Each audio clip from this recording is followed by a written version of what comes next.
আজ আমার বিয়ে। নিজেকে অনেক ভাগ্যবান মনে হচ্ছে, কারণ যার সাথে আমার বিয়ে হবে তার সাথে আমার প্রায় 1 বছর রিলেশন ছিল। আর আজ আমাদের ভালোবাসা পূর্ণতা পেতে চলেছে। ও, আপনাদের তো আমার পরিচয় দেওয়া হয় নাই। আমি আদনান সামিরাজ, মা বাবার একমাত্র ছেলে। আর আজ আমার বিয়ে। আমার যার সাথে বিয়ে হবে তার নাম ঈশা। আমরা একে অপরকে অনেক ভালোবাসি। কিছুক্ষণ পরে আমার বাবা আমার রুমে আসলো আর বলল, রাজ, তুই এখনো রেডি হওয়া বাদ দিয়ে বসে আছিস কেন? তাড়াতাড়ি রেডি হয়ে নে, সবাই তো অপেক্ষা করতেছে তোর জন্য। আব্বু তুমি যাও, আমি 2 মিনিটের মধ্যে আসছি। তারপর আব্বু চলে গেল আর আমি রেডি হওয়ার জন্য ওয়াশরুমে গেলাম। কিছুক্ষণ পর রেডি হয়ে নিচে নামলাম। তখন আমার আম্মু আমার কাছে এসে বলল, বাহ, আমার ছেলেকে তো অনেক হ্যান্ডসাম লাগছে। থ্যাংক ইউ আম্মু। হয়েছে, এখন যাও, সবাই গাড়িতে অপেক্ষা করছে। আম্মু এখন আসি। আম্মুর কাছ থেকে বিদায় নিয়ে আমি গাড়িতে গিয়ে বসলাম। আর তখন আমার বন্ধুরা আমাকে নানানভাবে জ্বালাতে লাগলো। কিছুক্ষণ পরে আমি আমার শ্বশুরবাড়ি এসে পৌঁছালাম। শ্বশুরবাড়ির সবাই আমাকে অনেক আদরেই বরণ করে নিল। আমিও আমার বন্ধুরা সবাই বসে আছি। তখন আমার আব্বু আমার কাছে এসে বলল, রাজ, একটু এদিকে আই, তোর সাথে আমার কিছু কথা। জি আব্বু বলো। ঈশা অন্য ছেলের সাথে পালিয়েছে। এই কথা শোনার পর মনে হলো যেন কেউ সজোরে আমার বুকে আঘাত করলো। তাও আমি নিজেকে সামলে নিয়ে বললাম, কি বলছে এগুলা? ঈশা আমার সাথে এমন করতে পারে না। আমারও প্রথমে তাই মনে হয়েছিল, তারপর এটা দেখার পর বিশ্বাস করতে বাধ্য হলাম। আমি বাবার হাত থেকে চিঠিটা নিয়ে পড়তে শুরু করলাম। সেখানে লেখা ছিল, প্রিয় রাজ, পারলে আমায় ক্ষমা করে দিও। তোমার সাথে রিলেশন চলাকালীন আমি আরেকজনকে ভালোবেসে ফেলি, আর সে বাংলাদেশের সবচেয়ে বড় কোম্পানি আর কোম্পানির ম্যানেজার, আর তুমি শুধু একজন সাধারণ কর্মচারী। তাই আমি অনেক ভেবে এই সিদ্ধান্তই নিয়েছি যে আমি তোমার সাথে না, মেহেদের সাথেই বিয়ে করব। তাই আমাকে মাফ করে দিও। ইতি ঈশা। আমি ঈশা চিঠিটা পড়ে হাসলাম আর ভাবতে থাকলাম যে মানুষ টাকার জন্য কত কিছুই না করতে পারে। ঠিক তখন এশার বাবা এসে আমার বাবাকে বলল, দেখুন, আমার মেয়ে যা করেছে তার জন্য আমরা অনেক লজ্জিত। তাই বলছিলাম, যদি আমার ছোট মেয়ে নিশিকে আপনার ছেলের সাথে যদি বিয়ে দিতেন। আমার ছেলেকে কি আপনার খেলনা মনে হয় যে যার তার সাথে ওর বিয়ে দিব? তখন আমি আমার বাবাকে বললাম যে আমি এই বিয়ে করতে রাজি, তাই যত তাড়াতাড়ি সম্ভব বিয়ের ব্যবস্থা করতে। এর কিছুক্ষণ পরে আমাদের বিয়ে হয়ে যায় আর আমার নতুন বউ নিয়ে বাসায় চলে আসি। বাসায় আসার পর আমি সোজা ছাদে চলে যাই আর ভাবতে থাকি আমার জীবনটা কেমন করে হঠাৎ করে বদলে গেল। কি হওয়ার ছিল আর কি হলো। না, এরকম করে চলা যাবে না। কিছুক্ষণ পরে দেখি আমার বাবা আমার পাশে দাঁড়িয়ে আছে আর আমাকে উদ্দেশ্য করে বলল, দেখ রাজ, যা হওয়ার তা হয়েই গেছে, এখন আর কিছু করার নাই। তাই বলছিলাম তুই এখন ঘরে যা। আব্বু যাব। তার আগে তোমার সাথে আমার কিছু কথা আছে। এতে অনুমতি নেওয়ার কি আছে? যা বলতে চাস বল। আব্বু, আমি সবকিছুর দায়িত্ব বুঝে নিতে চাই। তুমি সবকিছুর ব্যবস্থা করো, আমি 2 দিন পরে সবকিছু শুরু করব। ও, এই কথা?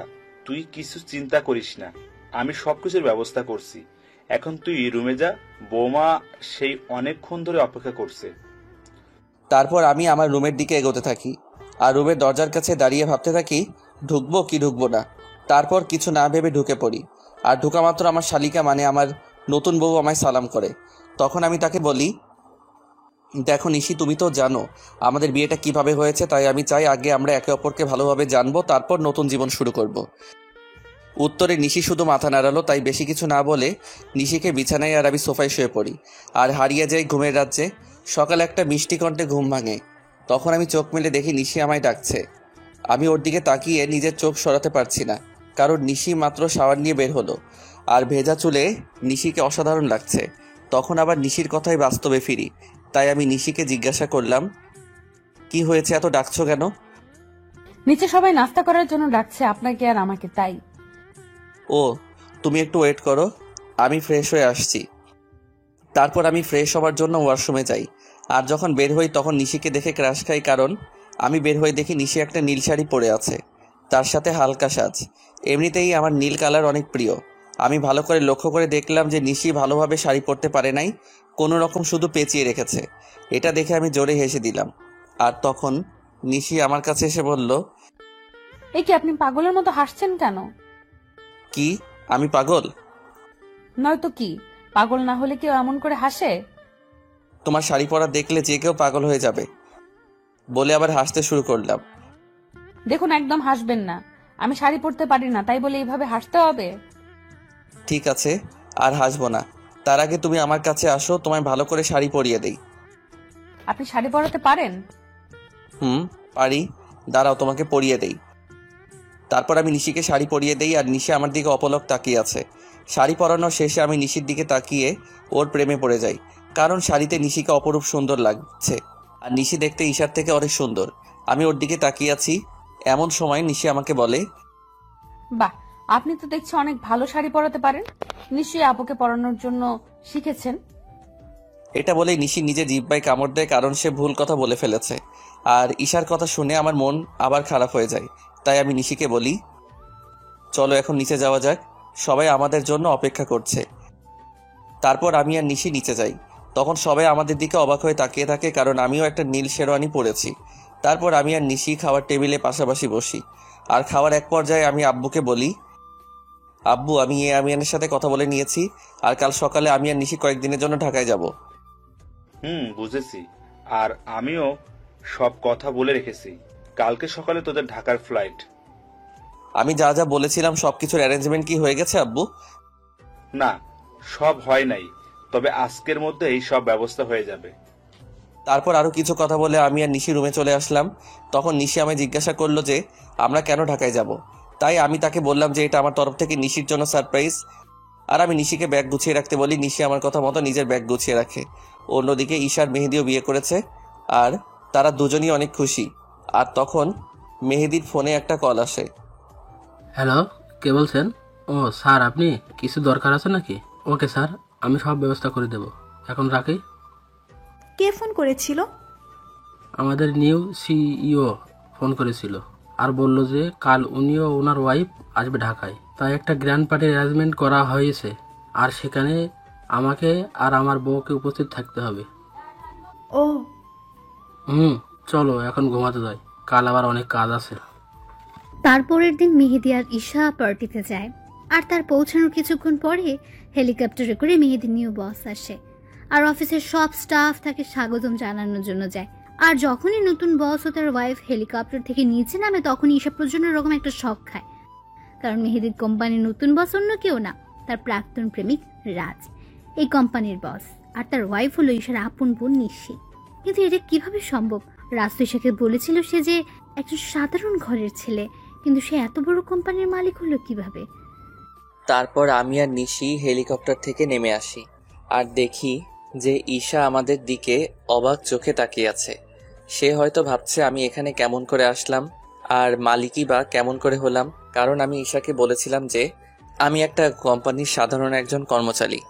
হেলিকপ্টার থেকে নামার পরে সবাই আমাকে আর নিশিকে নিয়ে ব্যস্ত হয়ে পড়ে। তখন ঈশা আর ওর হাজব্যান্ড মেহেদি আমাদের কাছে আসে আর আমাদের স্বাগতম জানায়।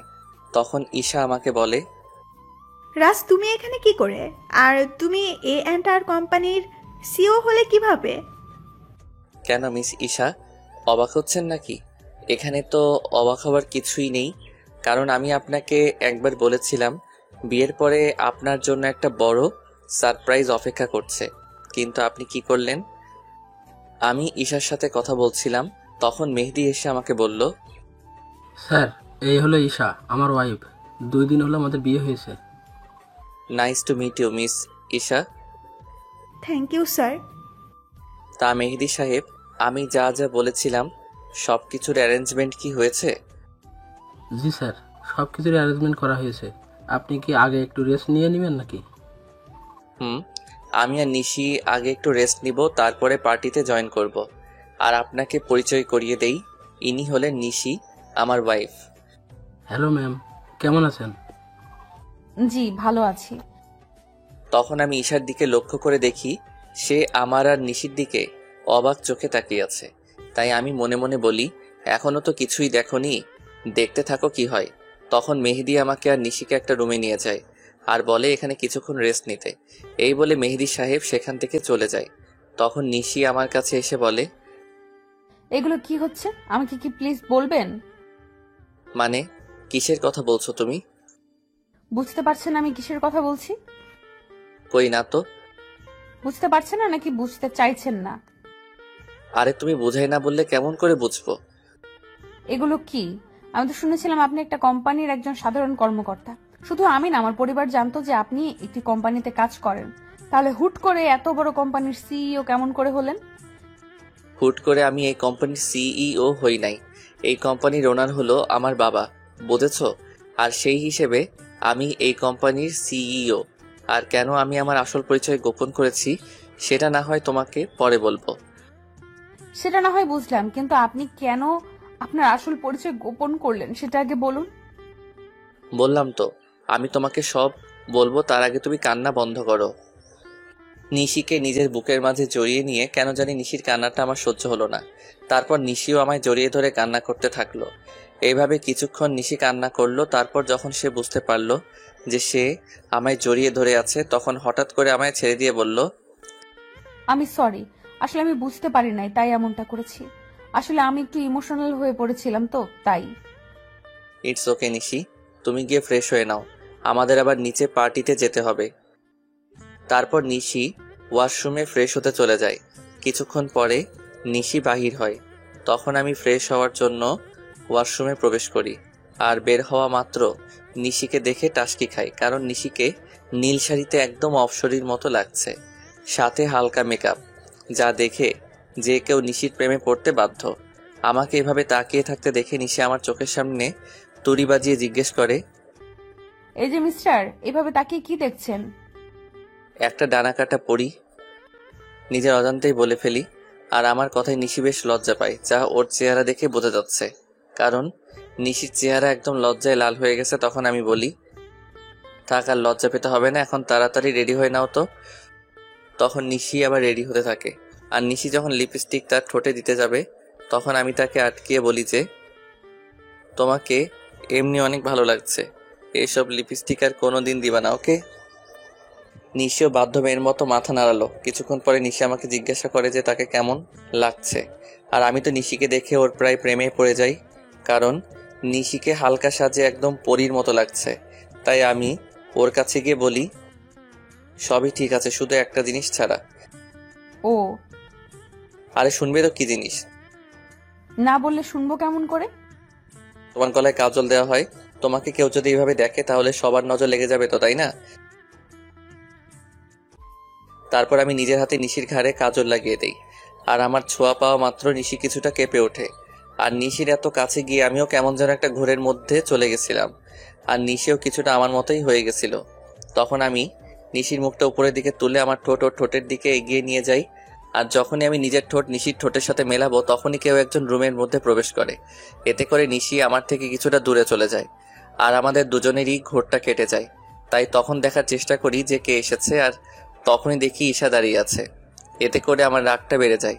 তাই আমি ঈশাকে গিয়ে বলি, আপনার কি একটু সাধারণ বুদ্ধিটুকু কি নেই যে একটা সদ্য বিবাহিত দম্পতির রুমে কোনো পারমিশন ছাড়া প্রবেশ করেছেন? আসলে আমি তো জানতাম না ভেতরে কি হচ্ছিল, আর তোমার রুমে ঢুকতে তো আগে কখনো পারমিশন লাগেনি তাই। ও প্লিজ, আগে কি হয়েছে না হয়েছে I just don't care, but now I am married, so next time knock করার রুমে ঢুকবেন, আন্ডারস্ট্যান্ড? Yes, I understand. কথাটা মনে থাকে যেন। আর কি জন্য এসেছেন সেটা কি জানতে পারি? আমি তোমার কাছে ক্ষমা চাইতে এসেছি, প্লিজ আমাকে মাফ করে দাও। আপনি কিসের জন্য ক্ষমা চাইছেন মিস ঈশা, সেটা কি জানতে পারি? তোমার সাথে করা অন্যায়গুলোর জন্য আমি ক্ষমা চাচ্ছি। আমি কিছু বলতে যাব, তখনই নিশি এসে বলে, আপু তুই যা করেছিস তা কত বড় অন্যায় সেটা কি তুই জানিস? জানি। তাহলে কোন মুখে তুই মাফ চাস সেটা আমাকে বল। নিশি বোন আমার, তুই আমাকে ভুল বুঝিস না। আমি তো আমার ভুল বুঝতে পেরেছি, তাই তো আমি ক্ষমা চাইতে এসেছি। আপনি কোনো অন্যায় করেন নাই মিস ঈশা, অন্যায় তো করেছি আমি।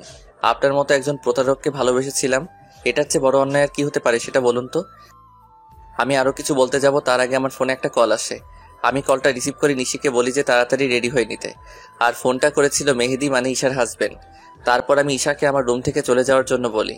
কিছুক্ষণ পর নিশি বের হয়ে আসে, আর আমি তো নিশিকে দেখে রীতিমতো টাসকে খেয়ে যাই, কারণ নেভি ব্লু শাড়িতে নিশি অসাধারণ লাগছে, তার সাথে হালকা মেকআপও করেছে। আমাকে এভাবে তাকিয়ে থাকতে দেখে নিশি আমাকে বলে, এই যে মিস্টার রাজ, এখানে দাঁড়িয়ে থাকবেন নাকি নিচেও যাবেন? যাব। আর তোমাকে কিন্তু অনেক কিউট লাগছে মিসেস রাজ। আমার মুখে মিসেস রাজ ডাক শুনে নিশি অনেক খুশি হয়, যা ওর মুখ দেখে বোঝা যাচ্ছিল। তখন আমি আবার নিশিকে বললাম, কি হলো, নিচে যাবে না নাকি? তারপর আমি আর নিশি দুজনে একসাথে নিচে যাই, আর সেখানে থাকা সবাই আমাদের স্বাগত জানায়। তারপর আমি নিশিকে একে একে সবার সাথে পরিচয় করিয়ে দেই, আর সবাই নিশিকে অনেক পছন্দ করে আর অনেক তারিফও করে। এগুলো দেখে ঈশা অনেকটা জেলাস ফিল করে, কারণ এগুলা ঈশা পাওয়ার কথা ছিল, কিন্তু তার লোভের কারণে সে সবকিছু হারিয়েছে। পার্টি শেষ হওয়ার পরে আমি আর নিশি নিজেদের রুমে চলে আসি, আর রুমে আসার পরে নিশি আমাকে বলে, আপনাকে একটা কথা জিজ্ঞেস করার ছিল, যদি কিছু মনে না করেন তাহলে করব। বলো, তোমার কি বলার আছে? আপনার আর আপুর পরিচয় হলো কিভাবে, এটাই জানতে চাচ্ছিলাম। যদি না বলতে চান তাহলে থাক, বলা লাগবে না। বুঝলাম, তাহলে শুনো। তারপর আমি বলতে শুরু করলাম, আমি তখন সবেমাত্র লেখাপড়া শেষ করে দেশে ফিরেছি। তো একদিন আমিও আমার বন্ধুরা মিলে প্ল্যান করলাম কোথাও ঘুরতে যাব, কিন্তু সেটা দেশের ভিতরেই। তাই সবাই মিলে ঠিক করলাম যে সিলেটে যাব। তো সবাই মিলে বেরিয়ে পড়লাম সিলেটের উদ্দেশ্যে। সব ফ্রেন্ড একসাথে যাব, তাই বাসে করে যাচ্ছিলাম, কিন্তু বাসে উঠে বাঁধে এক বিপত্তি। আমার সব ফ্রেন্ডের সিট এক জায়গায় পড়েছিল, আর আমার সিট পড়েছিল এক মেয়ের সাথে। তাই কিছু করার না থাকায় বাধ্য হয়ে সিটে বসে পড়ি। কিছুক্ষণ পরে যখন মেয়েটি আসে, আমি তার দিকে তাকিয়ে রীতিমতো টাসকি খাই, কারণ এত সুন্দরী মেয়ে আমি এর আগে কখনো দেখি নাই। মেয়েটির পরনে ছিল একটা নেভি ব্লু লং 3 পিস, তার সাথে ম্যাচিং জুয়েলারি, সাথে হালকা সাজ। দেখে মনে হচ্ছিল জান্নাতের অপসরী। আমি তার দিকে এক ধ্যানে তাকিয়েছিলাম। আমার এইভাবে তাকানো দেখে মেয়েটি বলে ওঠে, এই যে মিস্টার, দেখা শেষ হইলে আমাকে বসার জায়গাটা দিন। মেয়েটির এমন কথায় আমি কিছুটা লজ্জা বোধ করি, তাই আর কিছু না বলে ওনাকে বসার জায়গাটা দিয়ে দেই। কিছুক্ষণ পরে বাস ছেড়ে দেয়। মেয়েটি কিছুক্ষণ পরে আমায় জিজ্ঞাসা করে, হাই, আমি ঈশা, আপনার নামটা কি জানতে পারি? আমি রাজ। বাহ, চেহারার সাথে নামেরও মিল আছে। সিলেট যাচ্ছেন নিশ্চয়? আপনি কেমন করে জানলেন?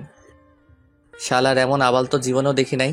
সিলেটের বাসে করে মানুষ অন্য কোথাও কি যাইতে পারে বলেন তো?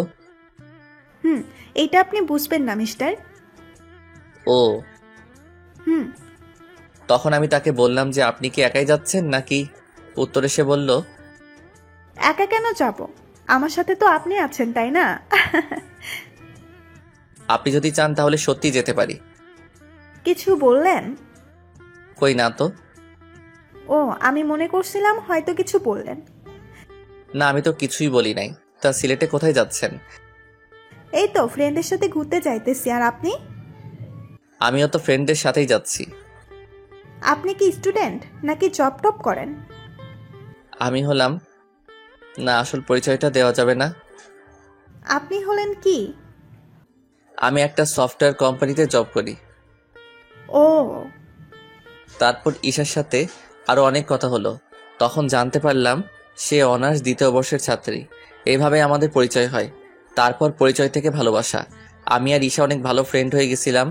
আমরা সিলেট থেকে ফিরে এসেও একে অপরের সাথে যোগাযোগ করতাম। একদিন আমি ঈশাকে প্রপোজ করি, আর ঈশাও সেটা অ্যাকসেপ্ট করে, কিন্তু রিলেশনে থাকা অবস্থায়ও আমি আমার আসল পরিচয়টা ঈশাকে জানাইনি। আমি চেয়েছিলাম ঈশাকে একটা সারপ্রাইজ দিব, কিন্তু পরে যে আমি নিজেই সারপ্রাইজড হয়ে যাব এটা ভাবতে পারি নাই। কথাগুলো বলে নিজের অজান্তেই আমার চোখ দিয়ে পানি বের হয়ে গেছিল, সেটা বুঝতেই পারি নাই। আমি কিছুক্ষণ পরেই নিশির দিকে লক্ষ্য করে দেখি সেও কান্না করছে। তখন আমি তাকে বলি, এ কি তুমি কান্না করছো কেন? আপনি আপুকে এতটা ভালোবাসতেন, আর আপু আপনার সাথে কি করলো? যা হওয়ার তা তো হয়েই গেছে, আর এখন তুমি আমার স্ত্রী, এটাই সত্যি। আর আমি চাই এই সম্পর্কটা ভালোভাবে নিতে। আমি চেষ্টা করব। তার আগে বলেন, আপনি আর কখনো আপুর কথা মনে করবেন না? কথা দিলাম। নিশি আমাকে এভাবে জড়িয়ে ধরবে আমি সেটা ভাবতেও পারি নাই। কেন যেন নিশির এভাবে জড়িয়ে ধরা আমার অনেক ভালোই লাগছে। এই যে মিস, এবার কি আমাকে ছাড়বেন? কথাটি বলা মাত্র নিশি আমাকে ছেড়ে দিল, আর নিশির মুখ একদম লজ্জায় লাল হয়ে আছে। তখন আমি নিশিকে আমার কোলের উপর বসিয়ে ওর চুলে বিলি কেটে দিতে দিতে বললাম, আমাকে ছেড়ে কখনো যাবে না তো? না, কখনোই না। তারপর আমি নিশির কপালে আলতো করে একটা চুমু খেলাম, আর আমার ঠোঁটের ছোঁয়া পাওয়া মাত্র নিশি কেঁপে উঠল। এখন যাও, ফ্রেশ হয়ে আসো। আজ এমনিতেও অনেক ধকল গেছে। আগামীকাল থেকে আমরা নতুন জীবন শুরু করব। হুম। তারপর নিশি ফ্রেশ হয়ে আসে আর আমি নিশিকে জড়িয়ে ধরে শুয়ে পড়ি। এই কয়দিনে আমি নিশিকে অনেকটাই ভালোবেসে ফেলেছি। পরের দিন সকালবেলা নিশির আগে ঘুম ভেঙে যায়। আমি ঘুম থেকে উঠে যখন বসতে যাব তখন দেখি নিশি আমার বুকের মাঝে শুয়ে আছে। আর নিশির ঘুমন্ত চেহারাটা অনেক সুন্দর লাগছে। হয়তো সব মেয়েদের ঘুমন্ত চেহারা একরকম হয়, কিন্তু নিশির মতো কারো হয় না। তখন আমি খেয়াল করে দেখি নিশির মুখের উপর কিছুটা চুল এসে পড়েছে, যার কারণে তার ঘুমের সমস্যা হচ্ছে। তাই আমি নিশির মুখের উপর থেকে চুলগুলো সরিয়ে কানের সাথে গুজে দেই। তখনই আমার চোখ আটকে যায় নিশির গোলাপি ঠোঁটের উপর।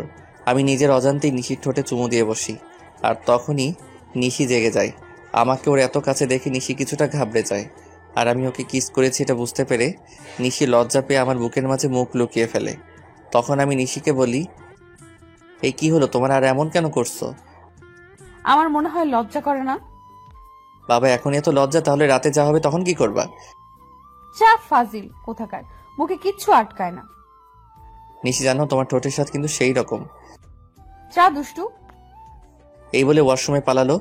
আর আমি বসে বসে ভাবতে লাগলাম, পাগলিটা এই কয়দিনে আমাকে অনেক ভালোবেসে ফেলেছে, আর আমিও ওকে অনেক ভালোবেসে ফেলেছি।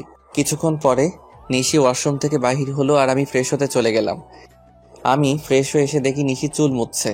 তখন আমি নিশিকে পেছন থেকে জড়িয়ে ধরি, আর নিশির চুলের মধ্যে নাক ডুবিয়ে দিই। এতে নিশি কিছুটা কেঁপে ওঠে। আমি নিশির চুলের গন্ধে কোথায় যেন হারিয়ে গিয়েছিলাম। নিশির ডাকে আবার ঘোর ভাঙলো। নিশি আমাকে বলল, এই যে মিস্টার, অফিসে যাবেন না নাকি? এত সুন্দর বউ রেখে কিভাবে অফিস যাই বলো তো? তার চেয়ে বরং চলো তুমি আর আমি ঘুরতে যাই। সত্যি বলছেন? না, মিথ্যা বলছি। আমার কথা শুনে নিশির হাসি মাখা মুখ নিমিষে গায়েব হয়ে গেল। তখন আমি বললাম, থাকার ঢং করতে হবে না, তাড়াতাড়ি গিয়ে রেডি হয়ে আসুন। আপনি অনেক কিউট। বলে আমাকে কিস করে এক দৌড়ে পালালো। আমি তখন মনে মনে বললাম, পাগলি একটা। কিছুক্ষণ পরে নিশি নেভি ব্লু শাড়ি পরে বের হলো, আর সাথে হালকা সাজ। এতে নিশিকে আরো বেশি সুন্দরী লাগছিল। তারপর নিশি আমার কাছে এসে বলে, চলুন, আমি রেডি। চলো। তারপর আমি ম্যানেজারকে ফোন দিয়ে আসতে বলি। ম্যানেজার মানে ঈশার হাজবেন্ড। কিছুক্ষণ পরে ঈশা ও তার হাজবেন্ড আসে, আর আমাকে বলে, স্যার, আপনি যা যা বলেছিলেন সব রেডি। ধন্যবাদ মেহেদি সাহেব। আরে, এতে ধন্যবাদ দেওয়ার কি আছে? মেহেদি সাহেব, আমি আপনাকে একটা জিনিস আনতে বলেছিলাম, সেটা কি এনেছেন? হ্যাঁ স্যার, এনেছি, এই নিন। আমার দিকে একটা প্যাকেট এগিয়ে দিয়ে তখন আমি নিশিকে ডাকিয়ে জিজ্ঞাসা করি, এটা কেমন হয়েছে?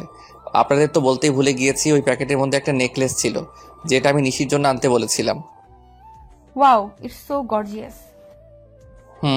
এবার পড়ুন দেখি। এটা আমার জন্য। এবার পড়ুন তো।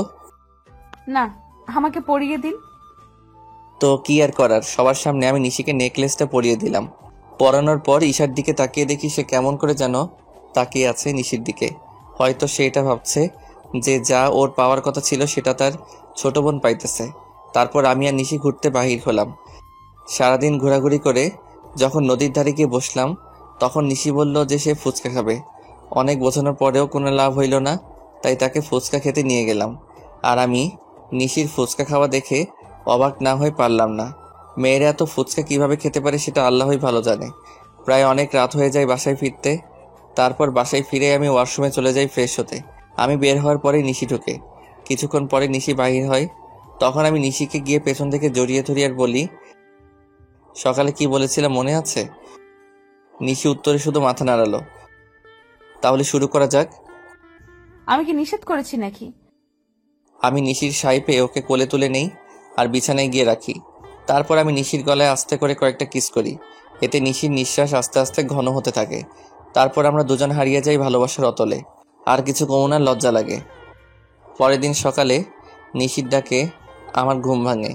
নিশি মাত্র গোসল করে এসেছে আর ওকে দেখতেও অসাধারণ লাগছে। তাই আমি নিশিকে একটানে আমার বুকের উপর নিয়ে আসি। তখন নিশি বলে, সারা রাত দুষ্টুমি করেও হয় নাই, এখন আবার শুরু করেছেন? তাড়াতাড়ি রেডি হয়ে অফিস যান। ওকে বাবা, আমি যাইতেছি, তার আগে একটা কিস দাও। একটা দিলে যাবেন। যাব। তারপর নিশি আমাকে একটা কিস দেয় আর আমিও উঠে ফ্রেশ হয়ে অফিসে চলে যাই। কিছুদিন পরে আমি আর নিশি আমাদের বাসায় চলে আসি আর সেখান থেকে অফিস শুরু করি। খুনসুটি ভালোবাসায় আমাদের দিন খুব ভালোই চলছিল। দেখতে দেখতে আমার আর নিশির বিয়ের 3 মাস পার হয়ে গেছে। আর এই 3টা মাসের মধ্যে নিশি একদিনও আমার বুকে মাথা না দিয়ে ঘুমায় না। এই 3 মাসে আমরা দুজনকে অনেক বেশি ভালোবেসে ফেলি। সকালে আমি অফিসের জন্য রেডি হচ্ছিলাম, তখন নিশি এসে আমাকে পেছন থেকে জড়িয়ে ধরে আর বলে, আজ অফিস থেকে একটু তাড়াতাড়ি আসবেন কেমন? আজ আপনার জন্য একটা সারপ্রাইজ আছে। কি সারপ্রাইজ গো বউ? এখন বলা যাবে না, আগে অফিস থেকে ফিরুন, তারপর বলবো। ওকে, এবার আমার কাছে আসো তো, তোমায় একটু আদর করে নেই। সব সময় দুষ্টুমি, তাই না? না গো বউ, তুমি জানো না, তোমায় আদর না করে গেলে আমার দিন ভালো যায় না। তাই এখন আর কোনো কথা না বলে আমার কাছে আসো। তারপর নিশি আমার কাছে আসলো আর আমি নিশির ঠোঁটজোড়া আমার দখলে নিয়ে নিলাম। প্রায় 5 মিনিট পরে ছাড়লাম। তারপর আমি নিশিকে বললাম, আমি এখন আসি। আপনি খুব স্বার্থপর। কেন গো, আমি আবার কি করলাম? আপনি তো ঠিকই আপনার ভাগের আদরটা নিলেন, আর আমার পাওনাটা না দিয়েই চলে যাচ্ছে। ও কি বোঝাতে চাইছে সেটা আমি বুঝতে পেরে আমি নিশিকে আমার কাছে ডাকি, কিন্তু সে আসবে না। মহারানী বলে, নিশি বাবু আমার কাছে আসো। আমি কোনো বাবু নই, আর নিশি রাগ করেছে, তাই কারোর সাথে কথা বলবে না। ও তাই? দেখি এবার নিশি কেমন করে রাগ করে থাকে। এই বলে নিশিকে আমার কাছে নিয়ে এসে ওর কপালে একটা ভালোবাসার পরশ এঁকে দেই আর নিশি আমাকে শক্ত করে জড়িয়ে ধরে। নিশি সোনা, এবার ছাড়ো, আমার তো অফিসে লেট হয়ে যাচ্ছে। আর একটু থাকি না। না বাবু, আবার পরে থেকো, আমি এখন অফিসে যাব যে। ওকে, সাবধানে যাবেন কিন্তু। যথাজ্ঞা মহারানী। যাও বৎস। বলেই হাসতে শুরু করলো। উফ, এই হাসিটার জন্য আমি সব করতে পারি। এই যে মিস্টার, এবার যান। বাই। তারপর আমি অফিসে চলে আসি, কিন্তু অফিসেও মন বসছে না। তাই নিশিকে ফোন দিলাম। অপরদিকে নিশি ভাবছে, আজ যখন ও জানতে পারবে যে ও বাবা হতে চলেছে, তখন কতই না খুশি হবে। আমার যে আর অপেক্ষা সহ্য হচ্ছে না, মন চাইছে ওকে এক্ষুনি গিয়ে বলে আসি। নিশি এগুলো ভাবছিল, এমন সময় ওর ফোনটা বেজে ওঠে আর নিশি ফোনের স্ক্রিনে তাকিয়ে দেখে আমি ফোন দিয়েছি। তাই সে তাড়াতাড়ি ফোনটা রিসিভ করে আর বলে, কি হলো বর, এত জলদি আমার কথা মনে পড়ে গেল? গো বউ, তোমার কথা তো সব সময় মনে পড়ে, কিন্তু কি করব বলো?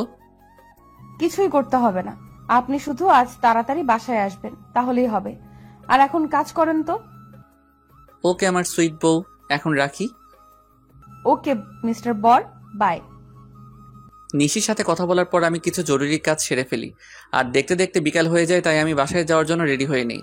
আর তখনই অফিসের পিয়ন এসে আমাকে একটা পার্সেল দিয়ে যায় আর ওই পার্সেলটি খোলার পর আমার পায়ের তল থেকে মাটি সরে যায়। পার্সেলটিতে অনেকগুলো ছবি ছিল আর সবগুলো ছবি নিশি আর একটা ছেলের। ছবিতে নিশি ছেলেটার সাথে অনেক ঘনিষ্ঠ অবস্থায় আছে, যা দেখার পরে আমার চোখ দিয়ে অবাধ ধারায় পানি পড়ছে। শেষে কিনা নিশিও আমায় ধোকা দিল। আমি আর কিছু ভাবতে পারছিলাম না। তখনই নিশির ফোন আসে। অনিচ্ছা থাকা সত্ত্বেও আমি ফোনটা রিসিভ করি আর তখনই নিশি বলতে শুরু করলো, আপনি কখন বাসায় আসবেন? আজকে আপনার তাড়াতাড়ি আসার কথা, তাহলে এত লেট করছেন কেন? এখন আমি অনেক ব্যস্ত আছি, তাই আসতে লেট হবে। কিন্তু আপনি তো আমায় প্রমিস করেছিলেন যে আজ তাড়াতাড়ি বাসায় ফিরবেন। তুমি এত বেশি কথা বলছো কেন? বললাম না আমি ব্যস্ত আছি, তারপরও একই কথা বারবার বলে যাচ্ছ। অনেক রেগে আর জোরে কথাটা বললাম। এতে নিশি অনেকটাই ভয় পায়। অপর পাশ থেকে ফুপিয়ে কান্নার আওয়াজ আসছে।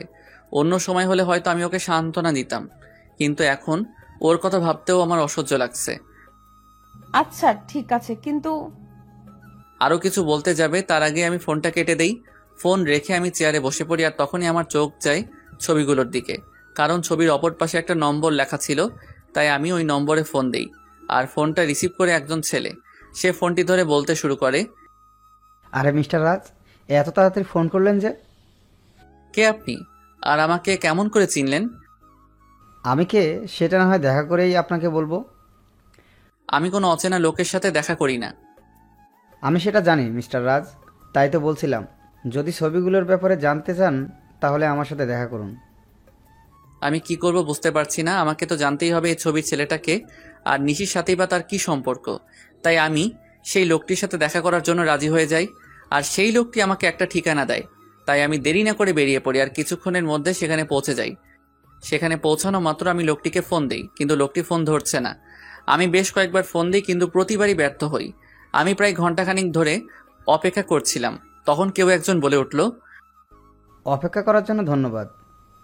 আমি পিছনে তাকিয়ে দেখি লোকটি আর কেউ নয়, নিশির সাথে যার ছবি দেখেছিলাম এটিই সেই লোক। তবু আমি মাথা ঠান্ডা রাখার চেষ্টা করে বলি, আমাকে এখানে ডাকার কারণ কি, আর আপনি বা কে? আমি জাহিদ রহমান। আমি আর নিশি একে অপরকে অনেক ভালোবাসি, সেটা বলার জন্যই আপনাকে ডেকেছি। লোকটির কথা শুনে আমার মাথা গরম হয়ে গেল, তাই আমি রাগের মাথায় লোকটিকে মারতে শুরু করলাম। একসময় আমি একাই থেমে যাই আর তাকে বলি, আপনি যেটা বলছেন সেটা সত্যি? এটা আমি কিভাবে বিলিভ করব? সেজন্যই তো আমি আপনাকে ছবিগুলো পাঠিয়েছি, আর এখন বিলিভ করা আর না করা সেটা আপনার ব্যাপার। আমি কি বলবো কিছু ভেবে পাচ্ছিলাম না, কারণ ছবিতে নিশি আর সাজিদকেই দেখা যাচ্ছে। তাই আর কথা না বাড়িয়ে লোকটিকে বললাম, নিশি যদি আপনাকে ভালোবাসে তাহলে সে আমাকে কেন বিয়ে করলো? বিয়েটা কিভাবে হয়েছে সেটা আপনি নিশ্চয়ই জানেন রাজ। তাহলে নিশি কেন 3 মাস আমার সাথে থাকলো? সেটার কারণ আছে, আর কারণটা হলো আপনার সম্পত্তি। আর আপনারা যেদিন ঢাকায় যান সেদিন আমার আর নিশির পালানোর কথা ছিল, কিন্তু যখন আমরা জানতে পারলাম যে আপনি একজন স্বনামধন্য ব্যবসায়ী, তখন আমি আর নিশি আপনার সম্পত্তি হাতিয়ে নেওয়ার প্ল্যান বানাই। লোকটির কথা শুনে আমার কষ্টের মাত্রাটা আরো বেড়ে গেল, কারণ প্রথমে টাকার জন্য ঈশা আমার সাথে বেইমানি করলো, আর এখন আমি যাকে সবচেয়ে বেশি ভালোবাসি সেও আমার সাথে। না, আর কিছু ভাবতে পারছি না। তাই আমি হোটেল থেকে বের হয়ে আসি, আর আমার উকিলকে ফোন দিয়ে ডিভোর্স পেপার তৈরি করতে বলি। তাই মাত্র 1 ঘন্টার মধ্যে উকিলের কাছ থেকে ফিরতে ফিরতে প্রায় রাত 1টা বেজে যায়। তাই আমি বাসার কাউকে বিরক্ত না করে আমার কাছে যে চাবি ছিল সেটা দিয়ে দরজা খুলে ভিতরে যাই, আর ভিতরে গিয়ে দেখি নিশি বসে বসে ফুপিয়ে ফুপিয়ে কান্না করছে। যেখানে আমার কষ্ট হওয়ার কথা সেখানে আমার প্রচুর রাগ হচ্ছে। তখন আমি নিশির কাছে গিয়ে বলি, বাহ, অভিনয় তো খুব ভালোই করতে জানো দেখছি। আমার এরকম আচমকা কথা শুনে নিশি কিছুটা ভয় পেয়ে যায়। পরে সে নিজেকে সামনে নিয়ে বলে, মানে আপনি কি বলতে চাইছেন? আমি কি বলতে চাইছি সেটা বুঝতে পারছো না, নাকি বোঝার চেষ্টা করছো না? কি বলছেন এসব? আমি তো কিছুই বুঝতে পারছি না। Enough is enough Nishi, and don't touch me. Please Raj, tell me what's happened with you. Please tell me. আর কত অভিনয় করবে নিশি, আর কত? আমি অভিনয় করছি। হ্যাঁ, তুমি অভিনয় করছো, তার প্রমাণ এগুলো। নিশি ছবিগুলো দেখে আরো কান্না শুরু করে দিল, আর আমাকে এসে জড়িয়ে ধরলো। কিন্তু আমি এবার রাগ কন্ট্রোল করতে না পেরে নিশিকে সজোরে একটা চড় মারি। এই প্রথম আমি ওর গায়ে হাত তুললাম। তোকে না বললাম তুই আমাকে ছবি না, তাও কেন আমাকে ছোঁয়ার চেষ্টা করছিস? আর এই নে, তুই যার জন্য এত অভিনয় করেছিস, আমার সমস্ত সম্পত্তি আমি তোর নামে লিখে দিয়েছি, আর আমাকে মুক্তি দে। তারপর আমি ওর দিকে ডিভোর্স পেপারটা আর সম্পত্তির পেপার এগিয়ে দেই। তখন নিশি বলে, বেশ, আপনি যখন আমার থেকে মুক্তি চান তবে তাই হোক। এই বলে নিশি ডিভোর্স পেপারে সাইন করে দেয়। আর শুনুন মিস্টার রাজ, আপনার সম্পত্তির আমার কোনো প্রয়োজন নেই, তাই এগুলো আপনার সাথেই রাখুন। কথাগুলো বলে নিশি কান্না করতে করতে বাড়ি থেকে বের হয়ে গেল। আমার অনেক ইচ্ছা হচ্ছিল ওকে আটকাবার, কিন্তু সেই অধিকার আর আমার নেই। এখন নিশিকে ছাড়াই আমাকে থাকতে হবে। নিশি আমায় ছেড়ে গেছে প্রায় 1 বছর হলো। এই 1 বছরে এমন কোনো রাত নেই যে রাতে আমি নিশির জন্য চোখের জল ফেলি নাই, কিন্তু এই 1 বছরে আমি নিশির কোনো খোঁজ করি নাই। হয়তো রাগের বশে এই 1 বছরে আমি কারোর সাথে ভালো করে কথা বলি নাই। সারাদিন অফিসের কাজে নিজেকে ব্যস্ত রেখেছি, আর রাতে নিশির সাথে কাটানো মুহূর্তগুলো ভেবে কষ্ট পেয়েছি। প্রতিদিনের মতো আজ সকালে অফিস যাচ্ছিলাম, তখন আম্মু এসে আমায় বলল, বাবা রাজ, আর কতদিন নিজেকে এভাবে কষ্ট দিবি বল? যার জন্য এত কষ্ট পাচ্ছিস সে কি 1 বছরে একবারও তোর খবর নিয়েছে? আম্মু এত ঘুরিয়ে পেঁচিয়ে কথা না বলে কি বলতে চাও সেটা বলো তো। বলছিলাম কি, তুই একবার একটা বিয়ে করে নে, আর কত নিজেকে কষ্টের মাঝে রাখবি বল? আমি তোমায় আগেও বলেছি আর এখনো বলছি, আমি কোনো বিয়ে করতে পারবো না। তোকে বিয়ে করতেই হবে, তুই আর বিয়েতে অমত করবি না। কিন্তু আম্মু। আর কোনো কিন্তু নয়। আচ্ছা ঠিক আছে, তুমি যখন বলছো তখন তাই হোক, কিন্তু আমাকে এসবের মধ্যে টানবে না। আর বিয়েটা যাতে একদম সাধারণভাবে হয়। আসলে আমি আব্বু আম্মুর মুখের দিকে তাকিয়ে বিয়েতে রাজি হলাম, কারণ এই 1 বছর আম্মু অনেক কষ্ট পেয়েছে। আচ্ছা, তুই যা বলবি তাই হবে। ওকে, আমি এখন আসি। তারপর আমি অফিসে চলে আসি, কারণ আজ অফিসে নতুন পিএ নেওয়া হবে। তারপর আমি অফিসে চলে আসি। May I coming sir? Yes, coming. Sir, আপনার পিএর জন্য 3 জনকে সিলেক্ট করা হয়েছে, যদি আপনি একবার দেখে নিতেন। অবশ্যই দিন, আমি দেখতেছি। আমি ফাইলগুলো চেক করছিলাম, এমন সময় আমার চোখ আটকে গেল একটা ফাইলে। তাই আমি ম্যানেজারকে বললাম, ম্যানেজার সাহেব, এই মেয়েটিকে নিন, আর তার আগে কন্ট্রাক্ট পেপার সাইন করিয়ে নেবেন। Okay, I take leave now. Sure, you can. সেদিনকার মতো অফিসের সমস্ত কাজ শেষ করে বাসায় আসলাম, আর আসা মাত্র আম্মু বলল, আমি একটা মেয়ে পছন্দ করেছি, যদি তুই একবার দেখে নিতি। তার কোনো দরকার নেই, আর আমি বিয়েটা 1 মাস পরে করতে চাই। কিন্তু তুই। প্লিজ আম্মু, একটু বোঝার চেষ্টা করো। আচ্ছা ঠিক আছে। তারপর আমি আমার রুমে চলে আসলাম আর ফ্রেশ হয়ে ঘুমিয়ে পড়লাম। যদিও জানি ঘুম আসবে না, তবুও ঘুমানোর ব্যর্থ চেষ্টা করলাম, কারণ এখন রাতে আর ঘুম আসে না। যদিও আসে, তাও নিশির সাথে কাটানো মুহূর্তগুলো মনে হয় ভেঙে যায়। কোনোভাবে রাতটা পার করলাম। পরের দিন সকালে ঘুম থেকে উঠে ফ্রেশ হয়ে অফিসে চলে আসলাম। এসে দেখে আমার নিউ পিএ এখন অফিসে আসে নাই। তাই ম্যানেজারকে বলে আসলাম সে আসলেই আমার সাথে দেখা করতে বলতে। তারপর আমি আমার কেবিনে চলে গেলাম। কিছুক্ষণ পরে কেউ আমার কেবিনের দরজা নক করলো, তাই আমি পেছন ফিরে বললাম, may I come in sir? Yes, coming. আসলে স্যার, আমি আসার সময় জ্যামে আটকা পড়ে গিয়েছিলাম, তাই আসতে লেট হইল। কিন্তু স্যার, আর কোনোদিন লেট হবে না। তাই বুঝি? এবার ওর দিকে ফিরে তাকালাম, আর সে আমাকে দেখে ভূত দেখার মতো চমকে উঠল। মনে হয় সে আমাকে এখানে আশা করে নাই। আপনি এখানে? আমি। অন্য কারো থাকার কথা ছিল বুঝি মিস নিশি? আপনাদের তো বলাই হয়নি আমার পিএ হলো নিশি। এটা তো আপনার অফিস না, তাহলে এখানে কেমন করে আসলেন? আপনার বোধহয় কোথাও ভুল হচ্ছে, কারণ এই অফিসের ওনার আমি। হয়তো বা হতে পারে, তবে আমি এই অফিসে জব করতে পারবো না। কথাগুলো বলেই নিশি চলে যাচ্ছিল, তাই আমি ওকে থামিয়ে বলি, excuse miss Nishi, without my permission আপনি যেতে পারবেন না। What the hell are you talking? আমি ঠিক কথাই বলছি। আর এইটা দেখুন, 2 বছরের আগে আপনি এই কোম্পানি ছাড়তে পারবেন না। আর যদিও ছাড়তে চান তাহলে আমার পারমিশন নিতে হবে, কিন্তু আমি এই মুহূর্তে আপনাকে পারমিশন দিচ্ছি না। সো আপনি এখন যেতে পারেন, প্রয়োজন পড়লে আমি আপনাকে ডেকে নিব।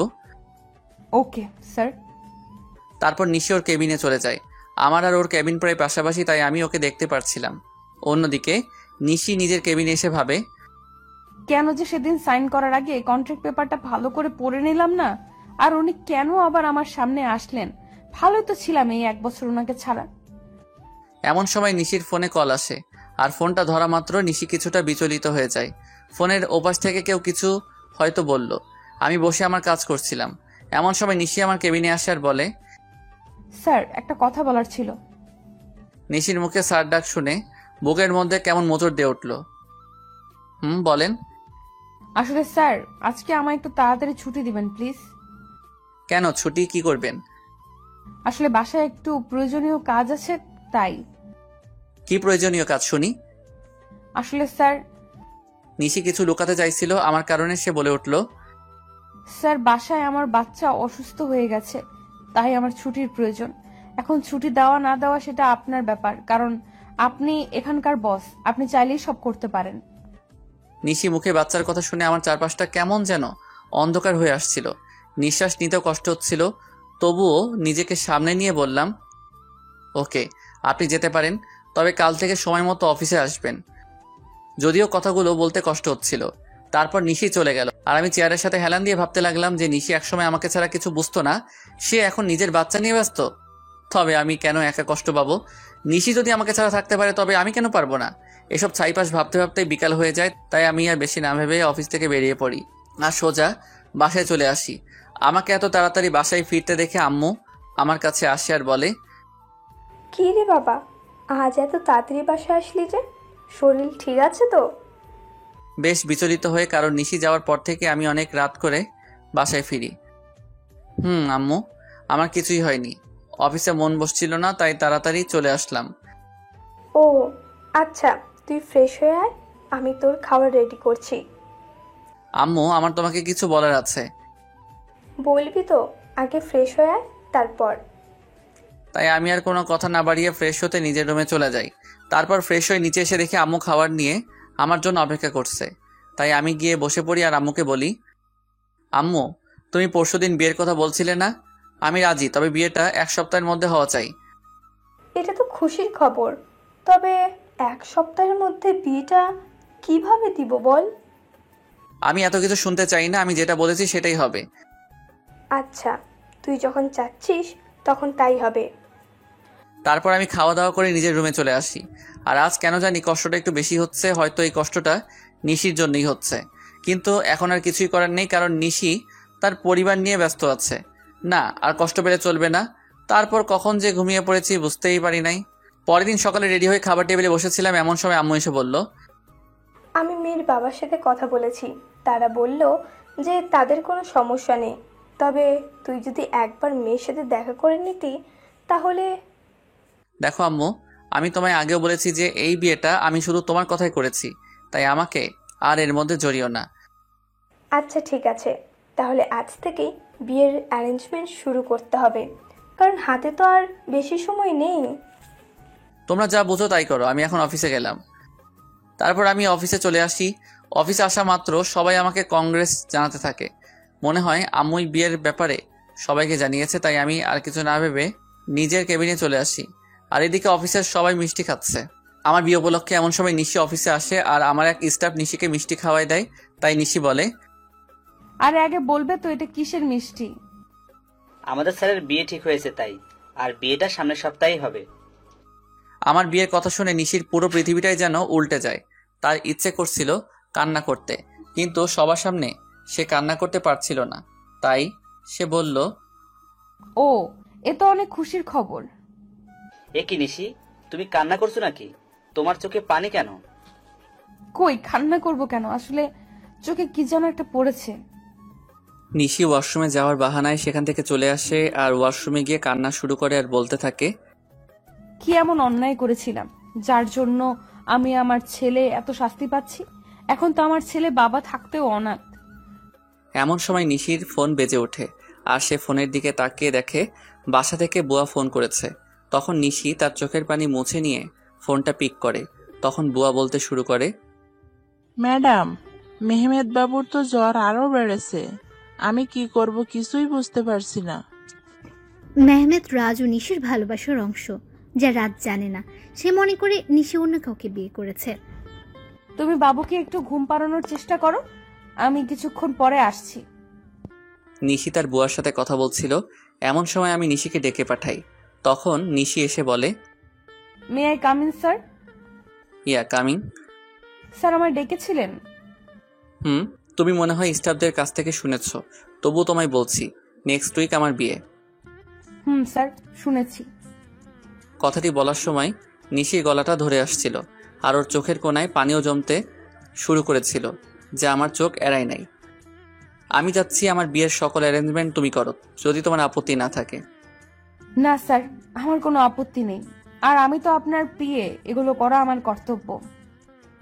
তাহলে কাজে লেগে পড়ুন। আমাকে যত কষ্ট দিয়েছ তার চেয়ে বেশি কষ্ট আমি তোমায় দিব নিশি। হঠাৎ আমার ফোনটি বেজে ওঠে, দেখে আম্মু ফোন করেছে। তারপর আমি ফোন রিসিভ করি আর আম্মুর সাথে কথা বলা শেষ করে নিশিকে বলি, মিস নিশি, আমার সাথে চলুন। কোথায় স্যার? এত প্রশ্ন না করে চলুন তো। তারপর আমি আর নিশি অফিস থেকে বেরিয়ে আমার গাড়িতে গিয়ে বসি, আর তখন দেখি নিশি পেছনের সিটে গিয়ে বসছে। তাই আমি তাকে বলি, আমাকে দেখে কি আপনার ড্রাইভার মনে হয় নাকি? তা কেন মনে হবে? তাহলে তুমি পিছনে কেন বসছো? তারপর নিশি সামনের সিটে এসে বসলো আর আমি গাড়ি ড্রাইভ করা শুরু করলাম। কিছুক্ষণ পরে গাড়ি একটা রেস্টুরেন্টের পাশে দাঁড় করালাম আর নিশিকে বললাম, চলো ভেতরে। আমরা এখানে কেন আসলাম? আমি ওর প্রশ্নের জবাব না দিয়ে ভেতরে ঢুকে গেলাম আর পেছন ফিরে দেখি নিশিও আসছে। আমি রেস্টুরেন্টে ঢোকার পরে একটা মেয়ে এসে আমাকে জড়িয়ে ধরে আর আমিও নিশিকে দেখিয়ে মেয়েটিকে জড়িয়ে ধরি। আর নিশির দিকে তাকিয়ে দেখি ও এখনই কান্না করে দিবে এমন অবস্থা। তারপর আমি বলি, নিশি, এ হলো মায়া, আমার বাগদত্তা, আর মায়া এ হলো নিশি, আমার পিয়ে। আমার মুখে নিশি হয়তো পিয়ে শব্দটা আশা করেনি। আর মায়ার পরিচয় পাওয়ার পর নিশি এবার আর নিজের চোখের জল আটকে রাখতে পারে নাই, যার কারণে ওর চোখ থেকে অবাধ ধারায় জল পড়তে থাকে।